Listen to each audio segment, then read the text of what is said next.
Orient bell tiles studio से आप देख रहे हैं एबीपी न्यूज। नमस्कार, मैं हूं प्रतिमा मिश्रा। दिन की हर बड़ी खबर के साथ आइए शुरू करते हैं भारत की बात। शुरुआत उन खबरों से जिन पर विस्तार से करेंगे चर्चा। आज बीएसपी सुप्रीमो मायावती के एक फैसले की बड़ी चर्चा है। मायावती ने भतीजे आकाश आनंद को पार्टी से निकाल दिया है, लेकिन क्यों, हम बताएंगे। मायावती के भतीजे आकाश आनंद से वो कौन सी गलती हुई जो बुआ जी भड़क उठी? क्यों पहले की तरह इस बार उन्होंने आकाश को माफ नहीं किया? इसकी पूरी इनसाइड स्टोरी आपके सामने होगी। बिहार में चुनाव से पहले नीतीश सरकार का आखिरी बजट तो आज पेश हो गया, लेकिन फ्रीबीज जैसा कोई ऐलान नहीं किया गया। क्या इससे एनडीए को नुकसान होगा? दिखाएंगे आपको। सबसे पहले बात बीएसपी सुप्रीमो मायावती के एंग्री वुमेन वाले अवतार की करेंगे। मायावती ने आज अपने एक फैसले से पार्टी नेताओं, समर्थकों, आलोचकों और सियासी जानकारों को एकदम चौंका दिया। मायावती ने अपने भतीजे और उनके सियासी उत्तराधिकारी माने जाने वाले आकाश आनंद को पार्टी से गेट आउट कह दिया।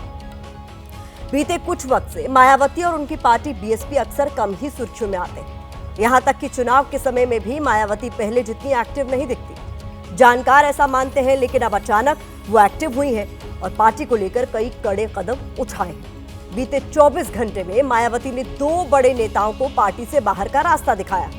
कल मायावती ने आकाश आनंद के ससुर और पार्टी के वरिष्ठ नेता अशोक सिद्धार्थ को बाहर किया। आज मायावती ने अपने भतीजे आकाश आनंद को भी पार्टी से निकाल दिया। तीसरा फैसला ये कि आकाश आनंद के पिता और पार्टी महासचिव आनंद कुमार को बीएसपी का नेशनल कोऑर्डिनेटर बनाया गया है। और चौथा ये कि राज्यसभा सांसद रामजी गौतम को भी पार्टी का नेशनल कोऑर्डिनेटर नियुक्त किया गया है। कल बीएसपी ने एक प्रेस नोट जारी किया था। उस प्रेस नोट में जो लिखा है वो हम आपको आगे दिखाएंगे, लेकिन पहले आप एक पोस्टर देखिए जिसे आज हमने तैयार किया है। इस पोस्टर में AAA का जिक्र है। अब सवाल यह है कि AAA क्या है और क्या मायावती AAA के चक्रव्यूह में फंस गई है? क्या इस AAA की वजह से ही मायावती सख्त कदम उठाने को मजबूर हो रही है? अब ये AAA क्या है, इसे आपके लिए डिकोड करते हैं। पहले A का मतलब है आनंद कुमार, जो मायावती के भाई है। दूसरे A का मतलब है आकाश आनंद, जो मायावती के भतीजे। तीसरे A का मतलब है अशोक सिद्धार्थ, जो मायावती के भतीजे आकाश आनंद के ससुर। क्या बीएसपी के भीतर ये सारी उठापटक अचानक हुई या पार्टी के अंदर बीते काफी वक्त से घमासान चल रहा था? ऐसा इसलिए क्योंकि अगर आप बीएसपी के रविवार को जारी किए गए प्रेस नोट को ध्यान से देखेंगे तो उसमें एक लाइन लिखी थी, पार्टी को 2 गुटों में बांटकर इसे कमजोर करने का घिनौना कार्य किया गया है। इसके बाद आकाश आनंद के ससुर अशोक सिद्धार्थ का जिक्र है। अब सवाल यह है कि इसकी पटकथा कहां से लिखी गई, तो इसकी पूरी टाइमलाइन भी आपको बता देते हैं। दिल्ली में 17 फरवरी को बीएसपी के सभी संयोजकों की बैठक हुई थी। बैठक में मायावती ने बता दिया था कि आकाश आनंद नेशनल कोऑर्डिनेटर नहीं होंगे। इसके बाद 2 मार्च को लखनऊ में बुलाई मीटिंग के बाद उन्होंने आकाश आनंद से सारी जिम्मेदारियां छीन ली। मायावती के इस फैसले के बाद आकाश आनंद ने एक्स पर पोस्ट किया और मायावती के फैसले को लेकर कहा कि उनका हर फैसला मेरे लिए पत्थर की लकीर है। भतीजे आकाश आनंद के पोस्ट के इतने घंटे बाद मायावती ने सबसे सख्त कदम उठाया। उन्होंने लिखा कि आकाश को पछतावा होना चाहिए था, लेकिन आकाश पर ससुर का प्रभाव है। पार्टी के ऐसे लोगों को मैं दंडित करती रही हूँ। इसके बाद मायावती ने लिखा कि मैं आकाश आनंद को भी उनके ससुर की तरह पार्टी से बाहर करती हूँ। लेकिन अब सवाल उठता है कि भतीजे आकाश आनंद और उनके ससुर अशोक सिद्धार्थ ऐसा क्या कह रहे हैं जिसको लेकर मायावती ने उनको पार्टी से बाहर ही कर दिया? इसका पता आपको हमारी अगली रिपोर्ट देखने के बाद चल जाएगा।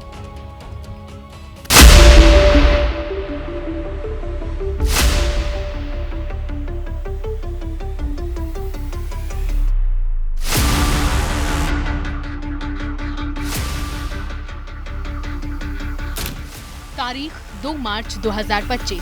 बीएसपी की तरफ से इसी तारीख को एक प्रेस नोट जारी किया गया, जिसमें ये बताया गया कि बीएसपी प्रमुख मायावती ने कौन कौन से फैसले लिए हैं, पार्टी कैसे आगे बढ़ेगी। यहाँ तक तो सब ठीक था, लेकिन पहले पन्ने के बाद जब दूसरा पन्ना पलटा तो बीएसपी में भूचाल आ गया। प्रेस नोट के आखिरी 2 पैरा में लिखा है, अशोक सिद्धार्थ की लड़की के साथ इनकी शादी हुई और श्री आकाश आनंद को पार्टी की सभी जिम्मेदारियों से अलग किया जाता है। बीएसपी प्रमुख मायावती का मैसेज क्लियर है, जो भी पार्टी के खिलाफ जाएगा, जो पार्टी को तोड़ने का काम करेगा, उस पर सख्त कार्रवाई होगी। फिर भतीजा हो या भतीजे का ससुर अशोक सिद्धार्थ। मायावती के इस फैसले के बाद भतीजे आकाश आनंद ने एक्स पोस्ट किया था। आकाश आनंद ने लिखा था कि मैं मायावती जी का कैडर हूं और उनका हर फैसला मेरे लिए पत्थर की लकीर है। लेकिन मायावती को आकाश आनंद की सोशल मीडिया पर दी गई प्रतिक्रिया पसंद नहीं आई और इस पर नाराजगी जताते हुए आकाश आनंद को पार्टी से बाहर कर दिया। पार्टी के अंदर चल रही इस कलह से साफ है कि पार्टी को बड़ा नुकसान हुआ है, जिस पर बीएसपी के नेताओं ने तो चुप्पी साध रखी है, लेकिन वो नेता जरूर बोल रहे हैं जो कभी मायावती के साथ थे। आकाश आनंद के हटाने से परिवारवाद कहाँ पैदा हो गया? वो तो पहले से, ये रोग तो पहले से चला रहा है। भतीजे को हटाया, भाई को रख लिया। ये कौन सी ऐसी नई बात है? अब उनका निजी मामला है। और वैसे भी जो आज की बहुजन समाज पार्टी है, कभी भी किसी को निकाल दें, कभी भी किसी को ले लें, किसी को पद से हटा दें, ये कोई नई बात नहीं है। हालांकि ऐसा पहली बार नहीं है जब मायावती ने भतीजे पर सख्त कार्रवाई की है। दिसंबर 2023 में मायावती ने आकाश आनंद को नेशनल कोऑर्डिनेटर नियुक्त किया था, लेकिन मई 2024 में आकाश को उनके पद से हटा दिया गया। जून 2024 में मायावती ने आकाश को फिर नेशनल कोऑर्डिनेटर की जिम्मेदारी दी। अब मार्च 2025 में फिर आकाश को बीएसपी से बाहर किया। कि उनकी पार्टी का अंदरूनी मामला है, ये कई बार हो चुका है। कभी वो उनको रखती हैं आकाश आनंद को, कभी बाहर निकालती हैं। ये उनका अंदर का मामला, पार्टी का अंदरूनी मामला है। अब वो चाहे रखें या निकालें। मायावती ने जिन अशोक सिद्धार्थ को पार्टी से बाहर का रास्ता दिखाया, वो भी एक समय पर मायावती के खासम खास थे। अशोक सिद्धार्थ को मायावती का काफी करीबी माना जाता था। अशोक सिद्धार्थ का मायावती से इतना अच्छा रिश्ता था कि मायावती ने उन्हें बहुजन समाज पार्टी के टिकट पर राज्यसभा सांसद भेजा था और कई बड़ी जिम्मेदारियां भी दी थी।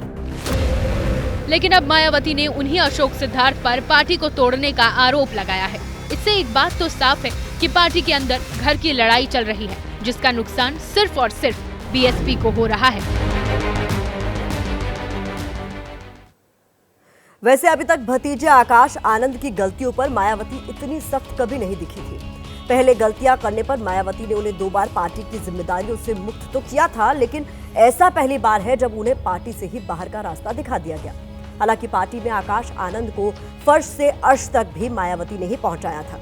आकाश आनंद साल 2016 में राजनीति में सक्रिय हुए थे। इसके बाद साल 2017 में आकाश पहली बार मायावती के साथ दिखे। साल 2019 के लोकसभा चुनाव में आकाश आनंद पार्टी के स्टार प्रचारक बने। आकाश की बढ़ती लोकप्रियता मायावती को भी पसंद आई और पार्टी ने उन्हें नेशनल कोऑर्डिनेटर घोषित किया। इसके बाद पार्टी में उनका ग्राफ बढ़ता चला गया और साल 2024 के लोकसभा चुनाव में वो अपने जोशीले भाषणों की वजह से लगातार सुर्खियों में रहे। बीएसपी के समर्थक भी आकाश आनंद के आक्रामक अंदाज से प्रभावित हुए। लोकसभा चुनाव के दौरान उनकी रैलियों में काफी भीड़ जुटी। सियासी गलियारों में उन्हें मायावती का सियासी उत्तराधिकारी कहा जाने लगा था। लेकिन अब आकाश बीएसपी से बाहर हो गए हैं। आज आकाश का एक पुराना बयान सुनना भी जरूरी है, जिसमें आकाश ने बिना नाम लिए अपनी ही पार्टी के पुराने नेताओं को कटघरे में खड़ा किया था। मजबूर हैं कि स्ट्रक्चर अभी ऐसा बना हुआ है जिसमें कुछ लोग ऐसे बैठे हैं जिनको हम अभी छेड़ नहीं सकते, जिनको हम अभी हिला नहीं सकते। खैर, वो बड़े भी हैं हमसे, कहीं जगह बड़े हैं, कहीं जगह गलत हैं, पर हम उनको नहीं छेड़ेंगे। हम अपने आप को मजबूत करके अपने स्ट्रक्चर को दोबारा से रिवर्क करेंगे। हम इसको दोबारा से बनाएंगे। बीएसपी ने जिस तरह से फैसले लिए, उससे सवाल उठ रहा है कि क्या बहुजन समाज पार्टी टूट की कगार पर आ गई है। पार्टी में हुए बड़े बदलावों पर पार्टी का तो कोई भी नेता आज नहीं बोला, लेकिन दूसरी पार्टियों ने इस पर अपनी प्रतिक्रिया जरूर रखी है। हमारी बहन मायावती जी देश की शक्तिशाली नेता रही हैं और आज भी हैं, और उनकी कार्य प्रणाली में जब कहीं प्रश्न चिन्ह लगता है या कहीं उनको लगता है कि पार्टी यहाँ कमजोर होने जा रही है, तो वो सख्त निर्णय लेती है। पार्टी का आंतरिक मामला है, वो जाने और भारतीय जनता पार्टी की आंतरिक समस्या है, भाजपा की समस्या नहीं है, उत्तर प्रदेश की समस्या नहीं है, देश की समस्या है। बसपा पूरी तरीके से परिवार की समस्याओं में उलझ गई है। कभी आकाश आनंद जी को पार्टी के अन्य पदों से हटाया जाता है, कभी उनको सभी जगह से मुक्त किया जाता है। बहन जी का अपना निर्णय है और वो अपनी पार्टी की मालिक है। मालिक कोई निर्णय लेता है तो वो सोच समझ के लेता है। देखो, पार्टी के ऊपर विपक्ष के लोगों की बराबर निगाह रहती है कि पार्टी में तोड़ फोड़ किया जाए। मुखिया को मजबूत होना नेतृत्व को जरूरी है।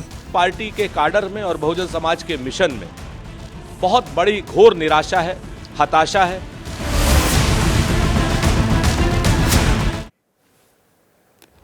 भारत की बात की फोकस से देखें तो बहुजन समाज पार्टी एक तरह से हाशिए पर है। मायावती ने पार्टी को दोबारा मजबूत करने के लिए कई बड़े कदम उठाए थे, जिसमें आकाश को अहम पद देना भी शामिल था। लेकिन आकाश मायावती की उम्मीदों पर शायद खरे नहीं उतरे। आकाश को पार्टी से बाहर करने से भी पार्टी का ही नुकसान है, क्योंकि मायावती के बाद पार्टी की कमान कौन संभालेगा, अब इसको लेकर भी बड़ा प्रश्न चिन्ह खड़ा हो गया है। अब बात बिहार के बजट की करते हैं, क्योंकि साल के आखिर में होने वाले विधानसभा चुनाव से पहले आज नीतीश सरकार का आखिरी बजट पेश हो गया। अब बजट पर बिहार के सियासी गलियारों में जबरदस्त संग्राम जारी है। पूरे देश की निगाहें इस बार बिहार सरकार के बजट पर टिकी हुई थी, लेकिन क्यों, ये बताने से पहले आपको एक वीडियो दिखाते हैं, क्योंकि बजट से ज्यादा बिहार का सियासी फोकस इस वीडियो पर शिफ्ट हो गया है। बिहार सरकार के बजट के बीच ये वीडियो काफी वायरल और इस वीडियो पर सियासत भी खूब हो रही है। वीडियो में विधानसभा के अंदर सीएम नीतीश कुमार वित्त मंत्री और डिप्टी सीएम सम्राट चौधरी को गले लगाकर पीठ थपथपाकर उन्हें बजट पर बधाई दे रहे हैं। जैसे ही सम्राट चौधरी अपनी बजट स्पीच खत्म करते हैं, बगल में बैठे नीतीश कुमार अपनी सीट से खड़े होते हैं और सम्राट चौधरी को पकड़कर उन्हें शाबाशी देने लगते हैं। सीएम के सभा पर सम्राट चौधरी उनका हाथ जोड़कर अभिवादन करते हैं। अब ये 10 सेकंड का वीडियो बिहार की राजनीति में चर्चा का विषय बन गया है। नेता प्रतिपक्ष तेजस्वी यादव ने वीडियो पर तंज कसते हुए कहा है कि अच्छा है कि पैर नहीं छुए। आप समझ ही गए होंगे कि तेजस्वी यादव कहां इशारा कर रहे हैं। दरअसल तेजस्वी उस घटना का जिक्र कर रहे थे जब सीएम नीतीश कुमार ने पीएम मोदी के पैर छुए थे। आप पहले तेजस्वी यादव का बयान सुनिए, इसके बाद खबर को आगे बढ़ाएंगे। गले लगा रहे थे वित्त मंत्री को, वो लगाते रहे, उससे क्या मतलब है। वो तो मोदी जी का पैर छू रहे थे, छू लिया, आज तो कम से कम पैर नहीं छुए।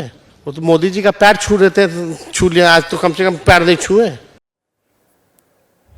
खैर, अब बजट पर आते हैं, जिसको लेकर उम्मीद थी कि इसमें महिलाओं के खाते में डायरेक्ट कैश ट्रांसफर जैसी स्कीम का ऐलान किया जा सकता है। चुनाव से पहले बिहार को मुफ्त वाली योजनाओं का तोहफा दिया जा सकता है, लेकिन बजट भाषण पढ़ते हुए वित्त मंत्री सम्राट चौधरी ने ऐसी कोई भी घोषणा नहीं की। सवाल उठ रहे हैं कि क्या नीतीश सरकार को चुनाव में इसका नुकसान उठाना पड़ सकता है? क्या अक्टूबर नवंबर में होने वाले चुनाव से कुछ वक्त पहले महिला या फ्रीबीज वाला कोई ऐलान किया जा सकता है? क्या पीएम मोदी खुद आने वाले वक्त में बिहार की महिलाओं के लिए कैश ट्रांसफर जैसी स्कीम की घोषणा करेंगे? ये सवाल इसलिए भी अहम हो जाते हैं क्योंकि महाराष्ट्र से लेकर हरियाणा और दिल्ली तक बीजेपी ने अपने सहयोगियों के साथ चुनाव लड़ते हुए महिलाओं के लिए ऐसी योजनाओं का ऐलान किया था। चुनाव में उन्हें इसका फायदा भी मिला। इधर आरजेडी समेत विपक्ष भी नीतीश सरकार से इस तरह की योजनाओं की मांग कर रहा था। इसको लेकर बजट पेश होने से पहले विपक्ष ने विधानसभा के बाहर प्रदर्शन भी किया था। हालांकि ऐसा भी नहीं है कि नीतीश सरकार ने बजट में महिलाओं को बिल्कुल नजरअंदाज किया है। 3,17,000 करोड़ के बजट में सबसे ज्यादा खर्च शिक्षा और स्वास्थ्य पर किया गया है। इसके अलावा बिहार रोड ट्रांसपोर्ट कॉर्पोरेशन की नौकरियों में महिलाओं के लिए 33% आरक्षण का प्रावधान किया गया है। बड़े शहरों में महिलाओं के लिए पिंक बस का प्रावधान किया गया है। इसमें स्टाफ के साथ यात्री भी सिर्फ महिलाएं ही होंगी। नीतीश सरकार कन्या मंडप में गरीब लड़कियों की शादी करवाएगी। हर पंचायत में विवाह मंडप बनेंगे। बड़े शहरों में कामकाजी महिलाओं के लिए हॉस्टल खुलेंगे। महिलाओं को ई रिक्शा और 2 व्हीलर खरीदने के लिए सब्सिडी भी दी जाएगी। इसके अलावा प्रमुख शहरों में महिलाओं के लिए ड्राइविंग सेंटर भी खोले जाएंगे। महिलाओं के लिए जिम ऑन व्हील्स का भी बजट में ऐलान किया गया है। उधर विपक्ष को नीतीश सरकार का बजट रास नहीं आ रहा है। फ्री वाली योजना का कोई ऐलान न होने से वो भड़का हुआ है।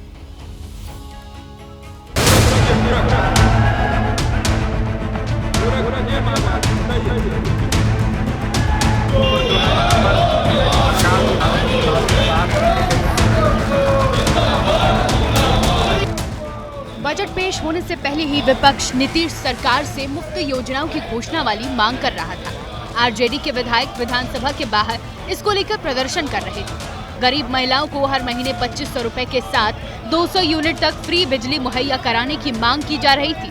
बुजुर्ग, दिव्यांग और विधवा पेंशन को भी बढ़ाने की मांग हो रही थी। 2500 रुपए मिलना चाहिए महिलाओं को। 2 यूनिट बिजली फ्री करना होगा, यहाँ पे जनता के मांग के पूरा करना होगा। डबल इंजन की सरकार है। चुनावी साल का बजट था, इसलिए उम्मीद थी कि बाकी राज्यों की तरह नीतीश सरकार भी महिलाओं को लेकर कोई बड़ा ऐलान कर सकती है। महाराष्ट्र, दिल्ली की तरह बिहार को भी मुफ्त वाली योजनाओं की सौगात दी जा सकती है, लेकिन ऐसा कुछ भी नीतीश सरकार के बजट में नहीं हुआ। तेजस्वी यादव ने इसे मुद्दा बना लिया और कहा कि बीजेपी बिहार से घृणा करती है। दिल्ली में, मध्य प्रदेश में फलना जगह चिल्ला जगह, गुजरात में इधर उधर बताया केंद्र सरकार गुजरात को कितना दिया, बिहार को क्या दिया, बजट में क्या दिया। तो आप देखिएगा बिहार से तो भाजपा जो है, बीजेपी के लोग हमेशा से नफरत करते रहे, इसलिए बिहार की जनता इनको सबक सिखाएगी। एबीपी न्यूज से बातचीत के अलावा तेजस्वी यादव ने प्रेस कॉन्फ्रेंस करते हुए भी महिलाओं के लिए कैश स्कीम का ऐलान न होने पर नाराजगी जताई। साथ ही धमकी भी दी कि महिलाओं के खाते में नाक रगड़वा कर भी पैसा दिलवाएंगे। फिर कब तक नहीं करेंगे, हम लोग हमेशा इस लड़ाई को लड़ेंगे और इनसे जो है नाक रगड़वा करके भी करवाना पड़े तो महिलाओं के खाते में उनको आर्थिक न्याय दिलवाने का काम हम लोग जरूर करेंगे। हालांकि फ्री वाली योजनाओं का सवाल जब वित्त मंत्री और डिप्टी सीएम सम्राट चौधरी से पूछा गया, तब उन्होंने क्या जवाब दिया, सुनिए। सर, कुछ फ्री का ऐलान नहीं हुआ, उस पर भी लोग की नजर टिकी हुई थी। देखिए, अभी आगे देखते रहिए।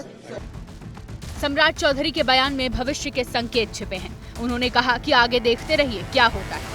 तो क्या बीजेपी और जेडीयू ने महिलाओं को कैश मदद और फ्री वाली योजनाओं का ऐलान चुनावी वादों के लिए बचाकर रखा है?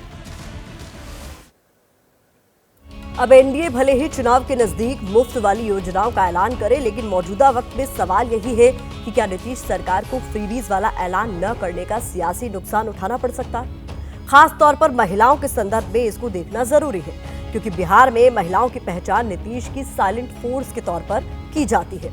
सीएसडीएस के आंकड़ों पर अगर नजर डालें तो 2020 के विधानसभा चुनाव में महिलाओं के कुल 38% वोट एनडीए को मिले थे, जबकि 37% महागठबंधन के खाते में गए थे। इसमें उच्च वर्ग की 59% महिलाओं ने एनडीए को वोट दिया, महागठबंधन को 12% महिलाओं का वोट मिला। अन्य ओबीसी वर्ग की महिलाओं का वोट देखें तो एनडीए को 63 और महागठबंधन को 18% वोट मिले। 33% दलित महिलाओं ने एनडीए को वोट दिया, जबकि महागठबंधन के खाते में 24% वोट गया। इसके अलावा दिल्ली, हरियाणा, महाराष्ट्र और लोकसभा के जो चुनाव थे उसमें भी बीजेपी और एनडीए को महिलाओं का अच्छा खासा वोट मिलता रहा है, लेकिन फिर भी बिहार में फ्री वाला फॉर्मूला आगे के लिए टाल दिया गया है। उधर विपक्ष बजट को लेकर नीतीश सरकार के खिलाफ आक्रामक है। वो बजट को खोखला बता रहा है, लेकिन वित्त मंत्री सम्राट चौधरी के बयान से साफ है कि बिहार में भी कैश ट्रांसफर जैसी स्कीम और फ्री वाली योजनाओं का ऐलान होगा, लेकिन वो सही समय पर सियासी नफा नुकसान देखने के बाद किया जाएगा, न कि विपक्ष के दबाव में आकर। यानी पहले विपक्ष को डांटेंगे, शायद इसके बाद चुनावी रेवड़ियां बांटेंगे।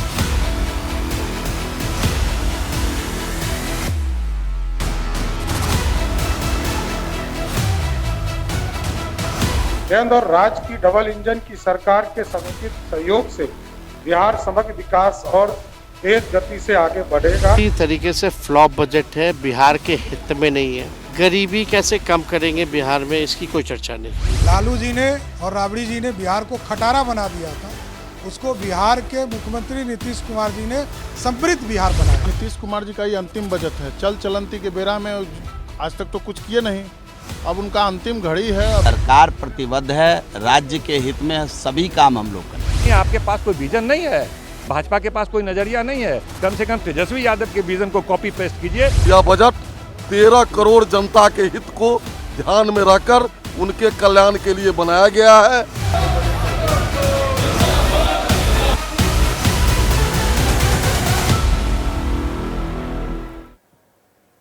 बिहार के बजट भाषण से सीएम नीतीश कुमार का एक और वीडियो वायरल है। इस वीडियो को लेकर अटकलें लग रही हैं कि नीतीश और तेजस्वी के बीच कौन सी खिचड़ी पक रही है। खुद तेजस्वी ने मीडिया को इस बारे में बताया है।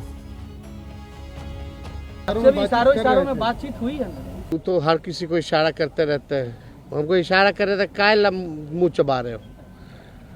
बड़ा नोटिस कर रहे थे हम पे। फिर हमने देखा है भाई पल्स, खाना खा के आए थे तो लंच करके आए थे तो हम पल्स लिए हुए थे, पल्स खा रहे थे। जानकारों की माने तो एनडीए ने जानबूझकर बजट में फ्रीबीज का ऐलान नहीं किया। अब यह ऐलान चुनाव से कुछ वक्त पहले किया जा सकता है ताकि ऐलान के साथ महिलाओं या जनता के मूड को चुनावी माहौल देखकर अपने पक्ष में भुनाया जा सके। साथ ही इस मोर्चे पर विपक्ष को कोई नई रणनीति बनाने से रोका जा सके।